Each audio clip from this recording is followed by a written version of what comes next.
शांति। आज की तारीख है 10 अप्रैल 2021। साकार महावाक्य। बाबा कहते, मीठे बच्चे, पतित जगत से नाता तोड़, एक बाप से बुद्धि योग लगाओ, तो माया से हार नहीं हो सकती। बाबा कहते, मीठे बच्चे, पतित जगत से नाता तोड़, एक बाप से बुद्धि योग लगाओ, तो माया से हार नहीं हो सकती। आज खबर, समर्थ बाप साथ होते हुए भी यज्ञ में अनेक विघ्न क्यों पड़ते हैं? कारण क्या है? समर्थ बाप साथ होते हुए भी यज्ञ में अनेक विघ्न क्यों पड़ते हैं? कारण क्या है? उत्तर, ये विघ्न तो ड्रामा अनुसार पड़ने ही है, क्योंकि जब यज्ञ में असुरों के विघ्न पड़े तब तो पाप का घड़ा भरे। ये विघ्न तो ड्रामा अनुसार पड़ने ही है, क्योंकि जब यज्ञ में असुरों के विघ्न पड़े तब तो पाप का घड़ा भरे। इसमें बाप कुछ नहीं कर सकते, ये तो ड्रामा में नूंद है। इसमें बाप कुछ नहीं कर सकते, ये तो ड्रामा में नूंद है। विघ्न पड़ने ही हैं, लेकिन विघ्नों से तुम्हें घबराना नहीं है। तो समर्थ बाप साथ होते हुए भी यज्ञ में अनेक विघ्न क्यों पड़ते हैं? कारण क्या है? उत्तर, यह विघ्न तो ड्रामानुसार पड़ने ही है, क्योंकि जब यज्ञ में असुरों के विघ्न पड़े तब तो पाप का घड़ा भरे। इसमें बाप कुछ नहीं कर सकते, ये तो ड्रामा में नूंद है। विघ्न पड़ने ही है, लेकिन विघ्नों से तुम्हें घबराना नहीं है। आज का गीत है, कौन है माता कौन पिता है। ओम शांति। बच्चों ने बेहद के बाप का फरमान सुना। ये जो इस जगत के मम्मा बाबा हैं, ये जो तुम्हारा नाता है देह के साथ हैं, क्योंकि देह से पहले पहले माता की, फिर पिता की लागत होती है, फिर भाई बंधु आदि की होती है। तो बेहद के बाप का कहना है कि इस जगत में तुम्हारे जो माता पिता हैं, उनसे बुद्धि का योग तोड़ दो। इस जगत से नाता नहीं रखो, क्योंकि ये सब हैं कलयुगी छीछी नाते। जगत अर्थात दुनिया, इस पतित दुनिया से बुद्धि का योग तोड़ मुझे एक से जोड़ो, फिर नए जगत के साथ जोड़ो। माना मुझे एक के साथ नाता जोड़ो, फिर नए जगत के साथ जोड़ो, क्योंकि अब तुमको मेरे पास आना है। सिर्फ नाता जोड़ने की बात है, और कोई बात नहीं, और कोई तकलीफ नहीं। नाता जोड़ेंगे वह जिनको डायरेक्शन मिलता है। सत्युग में पहले नाता अच्छा होता है, सतो प्रधान, फिर नीचे उतरते जाते हैं, फिर जो सुख का नाता है वह आहिस्ते आहिस्ते कम होता जाता है। अभी तो बिल्कुल ही इस पुरानी दुनिया से नाता तोड़ना पड़े। बाप कहते, मेरे साथ नाता जोड़ो, श्रीमत पर चलो, और जो भी देह के नाते हैं वे सब छोड़ दो। विनाश तो होना ही है। बच्चे जानते हैं, बाप जिसको परम पिता परमात्मा कहा जाता है, वह भी ड्रामा अनुसार सर्विस करते हैं। वह भी ड्रामा के बंधन में बांधा हुआ है। मनुष्य तो समझते हैं वे सर्वशक्तिमान है, जैसे कृष्ण को भी सर्वशक्तिमान मानते हैं। उनको स्वदर्शन चक्र दे दिया है, समझते हैं उनसे गला काटते हैं। परंतु यह नहीं समझते कि देवताएं हिंसा का काम कैसे करेंगे, वे तो कर ही नहीं सकते। देवताओं के लिए तो कहा जाता है अहिंसा परमो धर्म था। उनमें हिंसा कहां से आई? जिसको जो आया वह बैठकर लिख दिया है। कितनी धर्म की गलानी की है। बाप कहते, इन शास्त्रों में सच तो बिल्कुल आटे में नमक मिसल है। जैसे आटा ज्यादा होता है और नमक थोड़ा सा होता है, इस तरह से अगर थोड़ा वो सच है वो नमक के मिसल है। ये भी लिखा हुआ है कि रुद्र ज्ञान यज्ञ रचा था, उसमें असुर विघन डालते थे, अबलाओं पर अत्याचार होते थे। यह तो ठीक लिखा हुआ है। अभी तुम समझते हो शास्त्रों में सच क्या है, झूठ क्या है, कि उसमें कितना सच लिखा है, कितना झूठ लिखा है। भगवान खुद कहते हैं कि इस रुद्र ज्ञान यज्ञ में विघन पड़ेंगे जरूर। ड्रामा में नूंद है। ऐसे नहीं कि परमात्मा साथ है तो विघ्नों को हटा देंगे। इसमें बाप क्या करेंगे? ड्रामा में होने का ही है। ये सब विघ्न डालें तब तो पाप का घड़ा भरे ना। बाप समझ आते हैं ड्रामा में जो नूंद है वही होना है।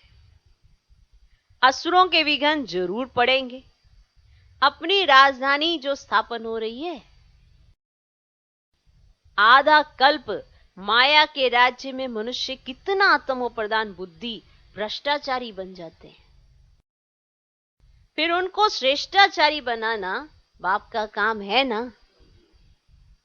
आधा कल्प लगता है भ्रष्टाचारी बनने में, फिर 1 सेकंड में बाप श्रेष्ठाचारी बनाते हैं।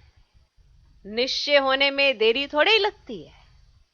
ऐसे बहुत अच्छे बच्चे हैं जिन्हों को निश्चय होता है, झट प्रतिज्ञा करते हैं, परंतु माया भी तो पहलवान है ना।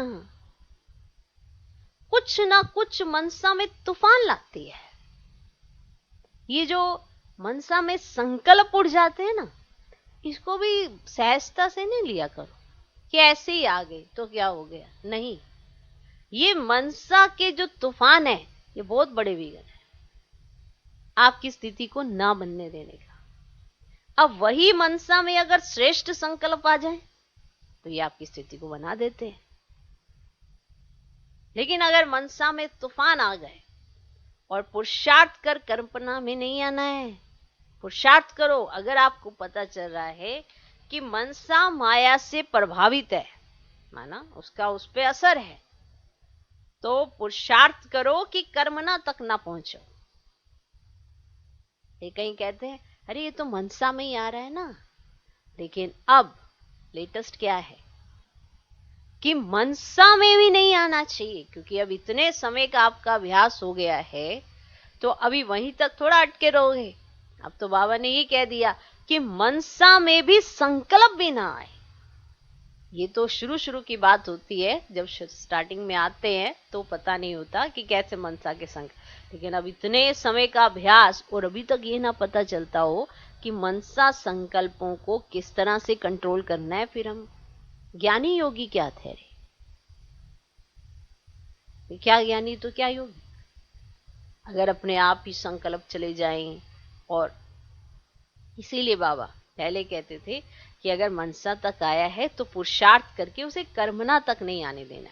और अब क्या बाबा कहते हैं कि मनसा में भी आने ना दो। चलिए पहले लोग क्या कहते थे, अरे ये तो मनसा में आते ही है ना, विघ्न तो पड़ते ही है ना। लेकिन अब तो इतने समय का अभ्यास है, अब तो आना ही नहीं चाहिए। समझे? तो पुरुषार्थ कर कर्मना में नहीं आना है। सब पुरुषार्थ कर रहे हैं ना।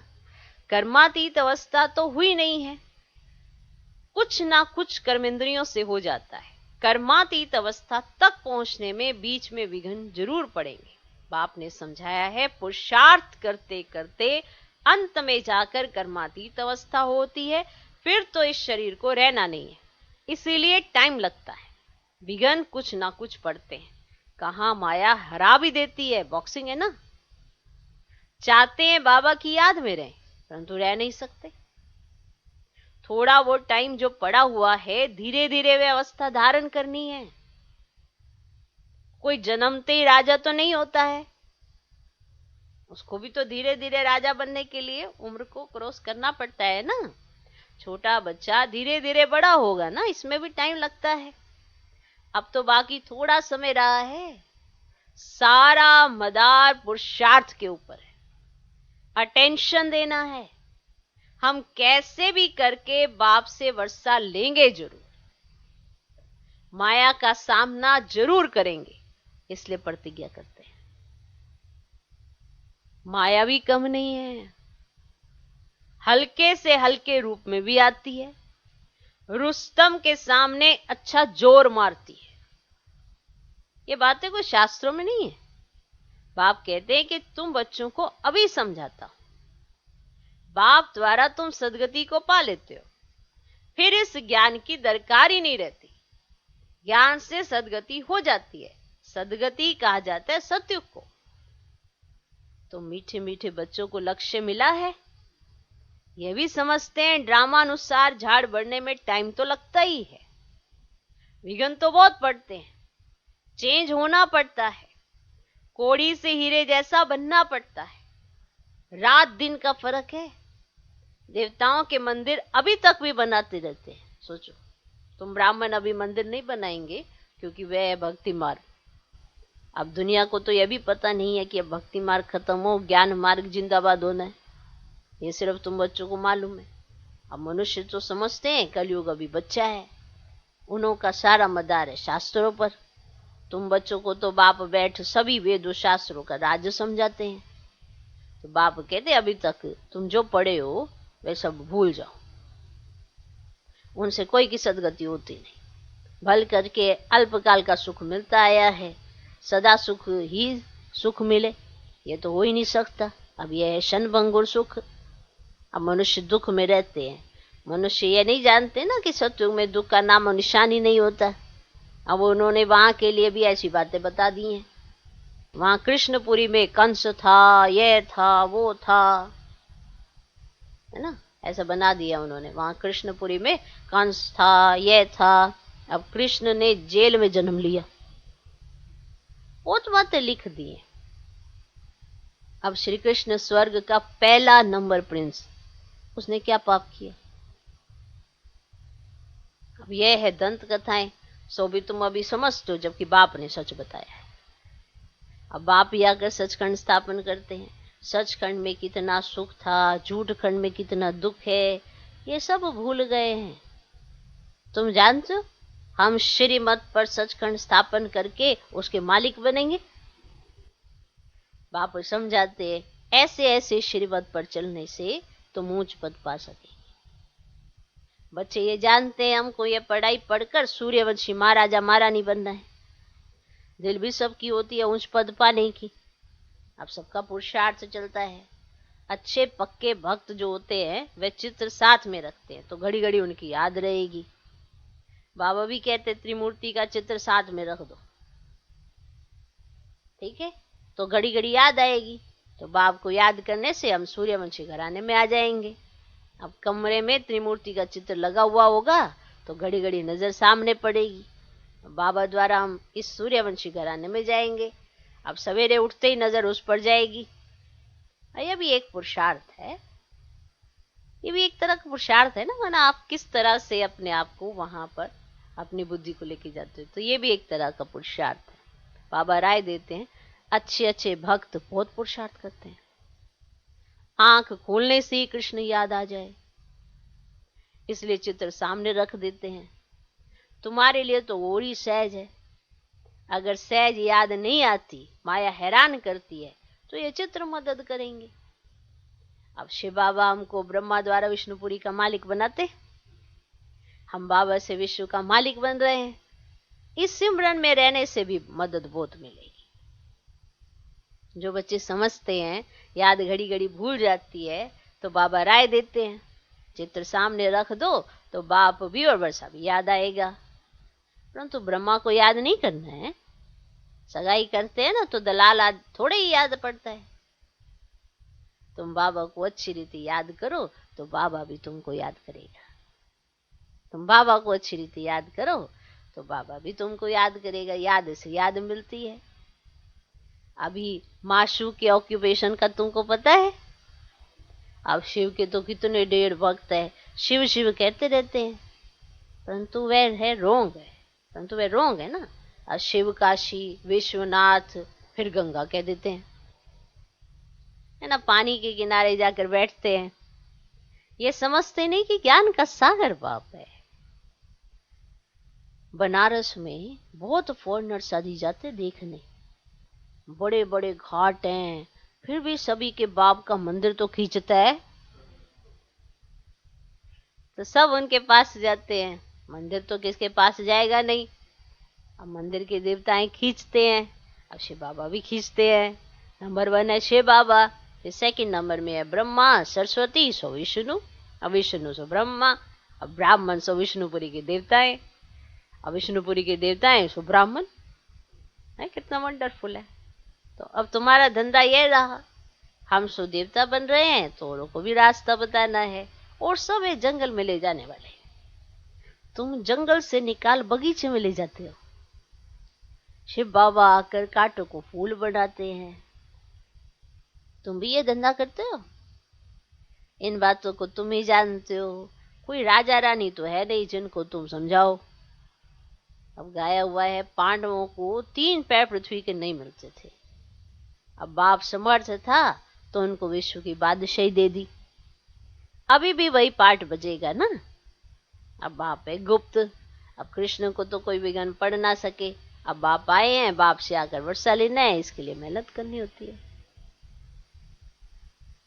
दिन प्रतिदिन नई नई पॉइंट्स निकलती रहती हैं। देखने में आता है प्रदर्शनी में समझाने से अच्छा प्रभाव पड़ता है ना, प्रदर्शनी लगती है उस पर समझाने में ज्यादा अच्छा प्रभाव पड़ता है। बुद्धि से काम लिया जाता है कि प्रदर्शनी से अच्छा प्रभाव होता है या प्रोजेक्टर से।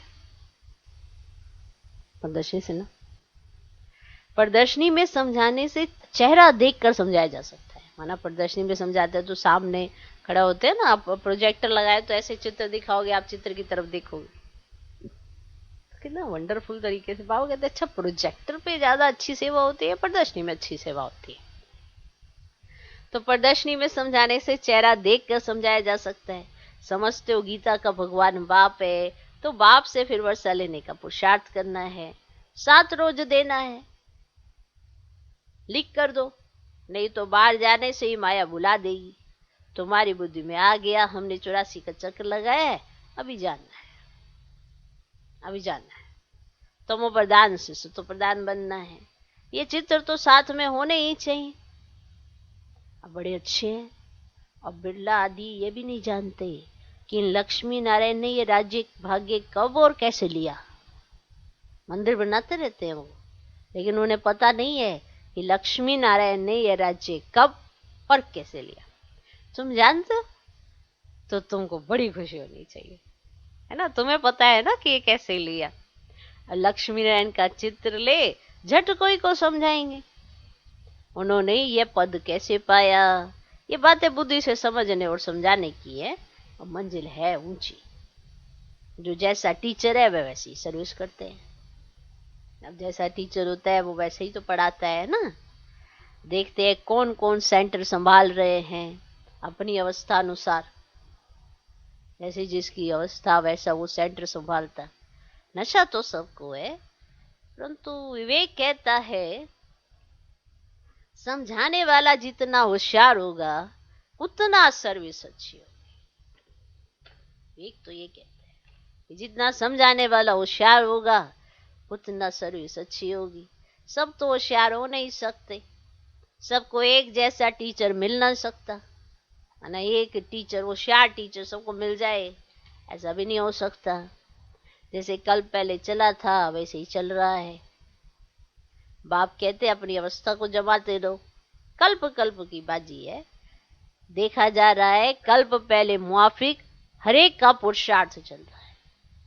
जो कुछ होता है हम कह देते कल पहले भी ऐसे हुआ था, फिर खुशी भी रहती है शांति भी रहती है। तो बाप कहते कर्म करते हुए बाप को याद करो, है ना। बुद्धि का योग वहां लटका रहे तो वो तो कल्याण होगा। जो करेगा सो पाएगा, अच्छा करेगा अच्छा पाएगा। अब माया की मत पर सब बुराई तो करते आए हैं, अब मिलती है श्रीमत। भला करो तो भला हो, है ना। बात समझ में आई कि बाबा क्या कहना चाहते हैं। आप अच्छा पुरुषार्थ करोगे तो आपको अच्छा ही मिलेगा ना पोजीशन। तो ऐसा कोई मैं तो पुरुषार्थ बहुत अच्छा करता लेकिन मेरे को मिलता कुछ नहीं, ऐसा होता ही नहीं है। ये तो लॉ ही नहीं है। अच्छा करोगे तो अच्छा पाओगे। माया की मत पर तो तुम सब कुछ बुराई करते आए हो, अब तुमको मिलती है श्रीमत। भला करो तो भला हो, हर एक अपने लिए मेहनत करते हैं, जैसा करेंगे वैसा पाएंगे। अगर आप दुखी रहते हो ना एक दूसरों से, आप दुख दे रहे हो तो दुखी रहते हो। कईयों को ऐसा मिलता सब कुछ है फिर भी दुखी रहते हैं, क्योंकि वो अंदर अंदर ना संकल्पों से दूसरों को दुख देते रहते हैं, इसीलिए वो दुखी रहते हैं। जो खुशी बांटता है खुशी उसको मिलती है, जो दोगे वो मिलेगा, क्योंकि जो करेगा सो पाएगा, अच्छा करेगा अच्छा पाएगा। ये भगवानुवाच है, ये बात तो याद रखा करो। ये कोई मनुष्य की थ्योरी नहीं है, ये परमात्मा महावाक्य है, माना भगवान इस हिसाब से हिसाब बनाता है, ये भी याद रखा करो। कई सोचते हैं कि किसको कैसे, तो उसका हिसाब तो भगवान ही रखता है ना। आपकी भावनाएं शुद्ध हैं, भले आपको कोई कुछ कह रहा है, लेकिन आपकी भावनाएं शुद्ध हैं तो आपका बुरा कभी नहीं हो सकता। जितने भी लोग आपका बुरा करना चाहेंगे वो करना चाहेंगे बुरा, और आपका हो जाएगा भला। कहते हैं ना, इसको तो भगवान ने हाथ पे उठा के रखा है। जितने भी लोग उसके एंटी जाके उसको गिराने की कोशिश करेंगे, लेकिन उसका भला ही होता जाएगा।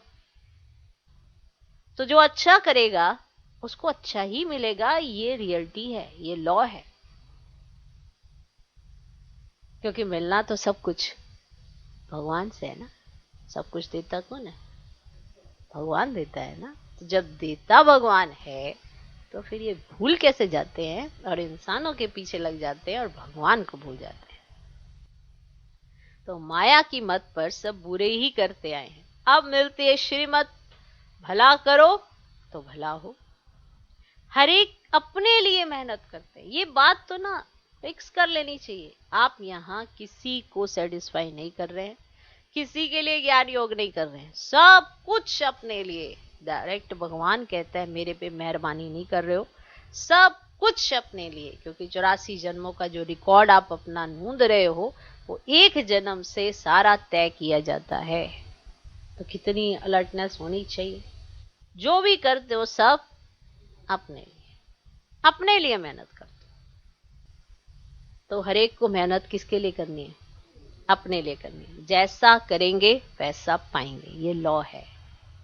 क्यों ना हम योग लगाते सर्विस करते रहे, योग से आयु बढ़ेगी। या आज की यात्रा से निरोगी बनना है तो क्यों ना हम बाबा की याद में रहें, ये अर्थात बात है। तो क्यों ना हम कोशिश करें, यही तो सत्य है ना। तो क्यों ना हम कोशिश करें। ज्ञान तो बिल्कुल सहज है, छोटे बच्चे भी समझ जाते और समझाते हैं, परंतु वे योगी तो नहीं ठहरे ना। यह तो पक्का कराना है कि बाप को याद करो। जो समझते हैं घड़ी घड़ी भूल जाता है तो चित्र रख दें तो भी अच्छा है, सवेरे चित्र को देखते ही याद आ जाता है। शिव बाबा से हम विष्णुपुरी का वर्षा ले रहे हैं, यह त्रिमूर्ति का चित्र ही मुख्य है, जिसका अर्थ तो तुमने अभी समझा है। दुनिया में ऐसे त्रिमूर्ति का चित्र और कोई के पास है नहीं, ये तो बिल्कुल सहज है। हम लिखें व ना लिखें, ये तो सभी जानते हैं ना, ब्रह्मा द्वारा स्थापना विष्णु द्वारा पालना। हम लिखें ना लिखें, लेकिन ये तो सबको पता ही है। अच्छा, मीठे मीठे सिकिलधे बच्चों प्रति मात पिता बाप दादा का याद प्यार और गुड मॉर्निंग। रूहानी बाप की रूहानी बच्चों को नमस्ते। हम रूहानी बच्चों की भी रूहानी बाप को नमस्ते नमस्ते नमस्ते। Good morning good morning good morning. धारणा के लिए मुख्य सार। पहला पॉइंट, माया की बॉक्सिंग में कभी भी हार ना हो, इसका ध्यान रखना है। माया की बॉक्सिंग में कभी भी हार ना हो, इसका ध्यान रखना है। कल पहले की स्मृति से अपनी अवस्था को जमाना है, खुशी और शांति में रहना है। कल पहले की स्मृति से अपनी अवस्था को जमाना है, खुशी और शांति में रहना है। दूसरा पॉइंट, अपना भला करने के लिए श्रीमत पर चलना है। अपना भला करने के लिए श्रीमत पर चलना है। इस पुरानी दुनिया से नाता तोड़ देना है। इस पुरानी दुनिया से नाता तोड़ देना है। माया के तूफान से बचने के लिए चित्रों को सामने रख बाप और वर्षे को याद करना है। माया के तूफान से बचने के लिए चित्रों को सामने रख बाप और वर्षे को याद करना है। आज का वरदान, निर्बल आत्माओं में शक्तियों का फोर्स भरने वाले ज्ञानदाता सोवरदाता भव। निर्बल आत्माओं में शक्तियों का फोर्स भरने वाले ज्ञानदाता सोवरदाता भव। वर्तमान समय निर्बल आत्माओं में इतनी शक्ति नहीं है जो जंप दे सके, उन्हें एक्स्ट्रा फोर्स चाहिए। तो आप विशेष आत्माओं को स्वयं में विशेष शक्ति भर करके उन्हें हाई जंप दिलाना है। इसके लिए ज्ञानदाता के साथ साथ शक्तियों के वरदाता बनो। रचता का प्रभाव रचना पर पड़ता है, इसलिए वरदानी बनकर अपनी रचना को सर्व शक्तियों का वरदान दो। अभी इसी सर्विस की आवश्यकता है। आज का स्लोगन, साक्षी होकर हर खेल देखो तो सेफ भी रहेंगे और मजा भी आएगा। साक्षी होकर हर खेल देखो तो सेफ भी रहेंगे और मजा भी आएगा। ओम शांति।